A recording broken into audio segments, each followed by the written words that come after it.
நம்ம இன்னைக்கு ஒரு அரிய பொக்கிஷம் நமக்கு கிடைச்சிருக்கு. என்னன்னு பார்க்குறீங்களா? இதுதான் சீம்பால். இது கிடைக்கவே கிடைக்காது. ஒரு தாத்தா கொண்டு எங்களுக்கு கொடுத்தாங்க. அது ஒழுங்கா பேசுங்களா? ஏன் இழுத்து இழுத்து பேசுறீங்க? ஒரு தாத்தா கொண்டு கொடுத்தாங்க. நாங்கள் அதை செஞ்சுக்கிட்டு இருக்கோம். பாருங்க எவ்வளோ சூப்பராக வந்திருக்கு. இது வந்து ரெண்டாவது நேற்று கொடுத்தாங்க. நேற்று சூப்பராக இருந்துச்சு. நீங்கள் பால் கொஞ்சம் தெளிஞ்சிருக்கு. அதனால் வந்து இதை இப்படி தான் செய்யணும். இப்படி செஞ்சு சாப்பிட்டோம்னா நல்ல டேஸ்ட்டாக இருக்கும். செம்ம டேஸ்ட்டாக இருக்கும். இதெல்லாம் குழந்தைங்க கொடுத்தாங்க. அவங்க குழந்தைங்களுக்கு அவ்வளோ உடம்புக்கு நல்லது. இது கிடைக்காது, நம்ம காசு கொடுத்தாலும் கிடைக்காது. ஆனால் நான் இப்போ செஞ்சுக்கிட்டு இருக்கேன். இதை இன்னும் இது வந்து ட்ரை ஆகணும்.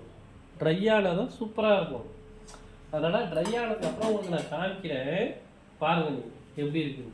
இப்போயே எங்கள் பசங்க அதை பாதி தின்னுட்டாங்க. அப்புறம் எங்கே ட்ரை ஆக விடுறது? ட்ரை ஆனால் நான் உங்களுக்கு காமிக்கிறேன் கண்டிப்பாக. பாருங்கள் நீங்கள்.